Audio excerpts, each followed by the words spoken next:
So, you ready? Mm-hmm. So, I'm about to remove the carburetor.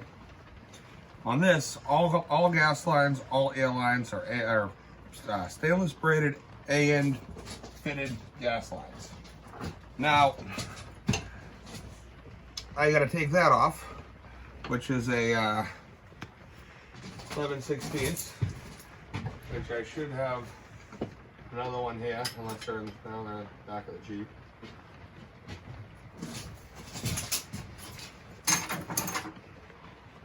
Well, let's just try this bad, Larry.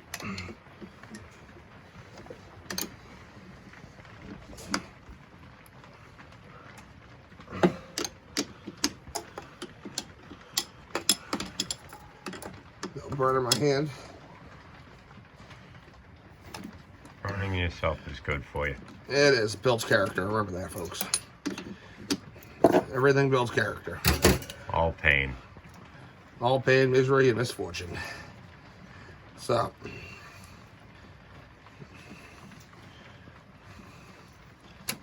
first we're going to disconnect that guy. And we're going to disconnect our throttle linkage. Now this is a Holley 285 carburetor, which is a good carburetor. You're not going to go a ton of different places. You're going to stay at the relative good at same elevation. You can set them to run absolutely great. And they're a cheap, affordable option. But I do long road trips. I do lots of different things. I use this vehicle as a work vehicle.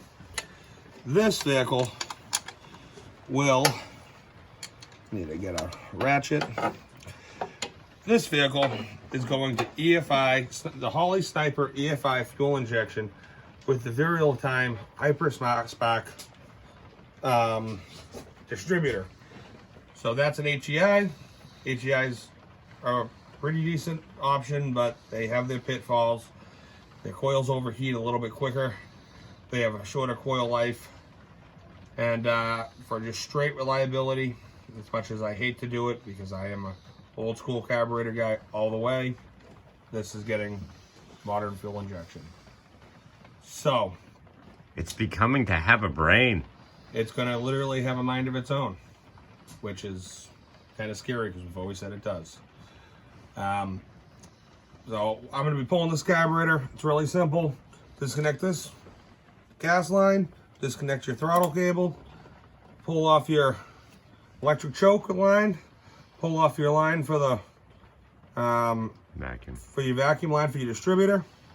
That will have, and then it's 4 bolts, so half inch ratchet, and you're good to go. I have to go get a ratchet. We'll be back in a minute.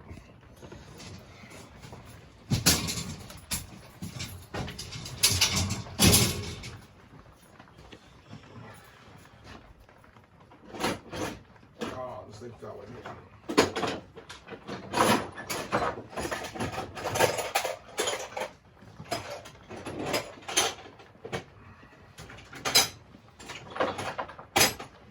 Looking for a wrench, looking for a wrench. What are you selling? I said looking for a wrench. Oh, you're still recording. Yeah.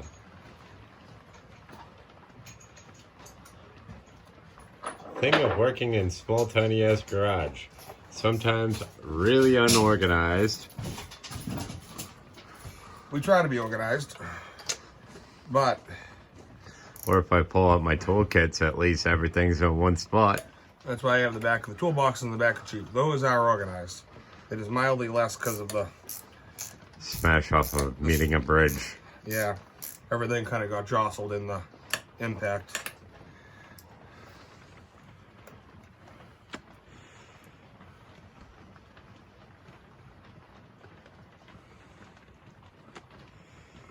It's always good to have magnetic trays. I have one over there. I will get that in a minute for other bolts.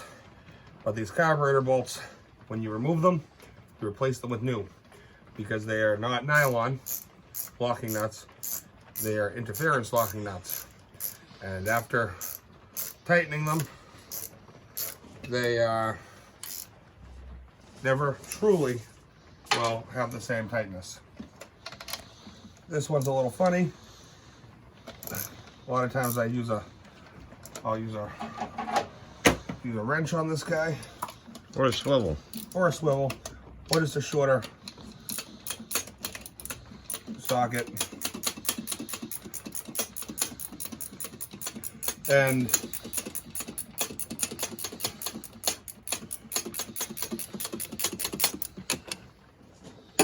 once you get it loose, you can usually just get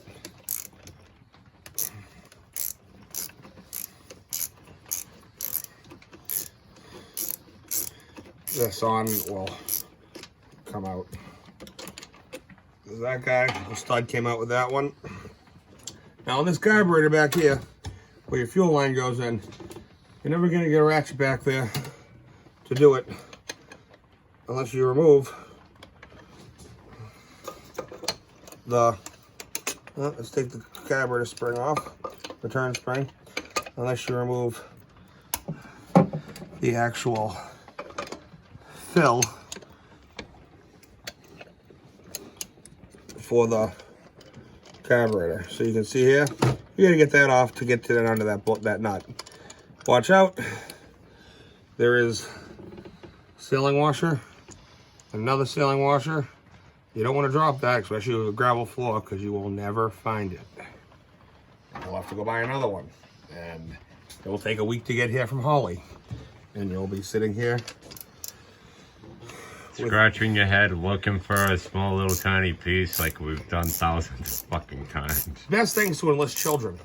Have the children, give them $1, and have them spend the whole day picking up all the shit that's on the ground.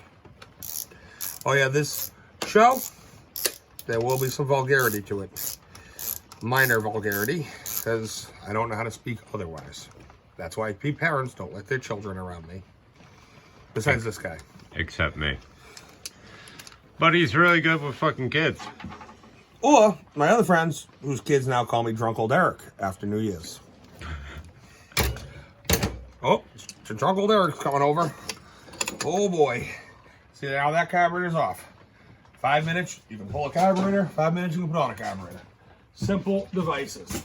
That will go up here, out of the way, in case we ever get hit with an EMP, and all the electronics in the world die, and I can just throw that back in with my points distributor, which is also sitting over here. Preparations. Okay, the next thing we're gonna do is be pulling off, well really, we're gonna be pulling off the belts, because I have to take the belt off to pull off the bracket that's currently holding the valve cover down, because they rest on the studs. I need a 5/8 wrench. Everything we will be doing will be with wrenches, ratchets, and sometimes a screw gun with an impact on it, just because we want to just be to show you that with very little tools you can do everything. Very few specialty tools are needed for American vehicles. Okay, that belt is free. Now,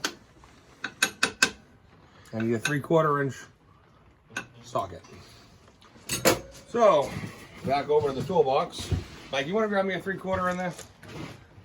And then you can show them the hell of a mess of fucking your bullshit. Oh, it's all a mess.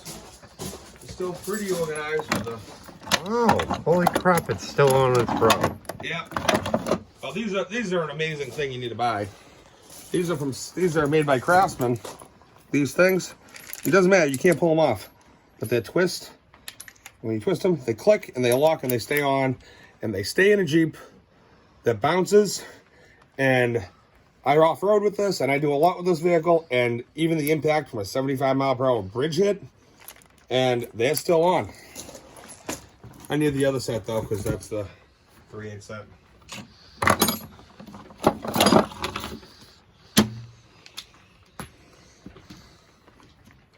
Also, little tip, if you powder coat your shit red, You Or any color that- other color that you relate to. No one can claim it's theirs, but I like red or fluorescent orange, or Mike has mustard yellow. And that way, when it falls on the ground, you can also see it.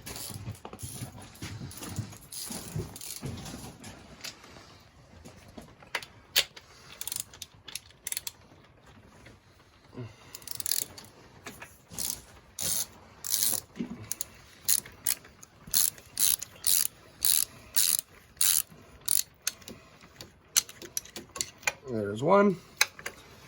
There's two. I'm also going to be disconnecting my fuel lines that go down to my fuel pump, because with the Holley setup, I will not be using a mechanical fuel pump anymore. I do love the ease and simplicity of a mechanical fuel pump, even if they are a little bit more prone to die with the ethanol as of late. That's in all of our fuels. But I keep one in my toolbox, and it takes me 2 seconds if it goes. Welcome to New England hell of ethanol and bullshit. But most of the states you guys are in will also have ethanol in your fuel. Only some good-hearted states will not.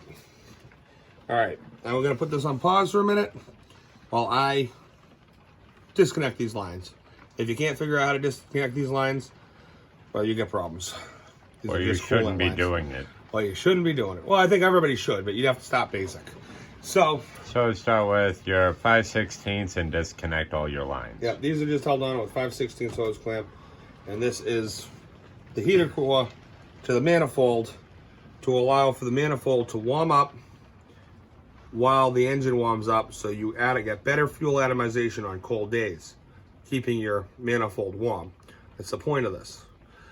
You know, if you live in Arizona, you really don't need it. But here in New England, it's really beneficial, especially with carburetor, to have a heated manifold. And this just sucks the warm fluid directly into the manifold. All right.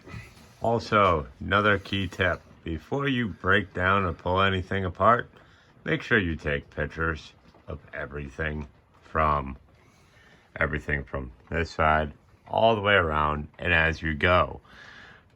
It makes a hell of a lot more sense, and it's a lot easier when you're putting it back together. If you have any questions of where it went or what bolt went where, at least you have past information that you can look at it and go, oh, okay, a little bit of a refresher. Especially when your projects happen to go on in the months and you can't remember 6 months back. Me, I can't remember 2 weeks back, but that's for other reasons.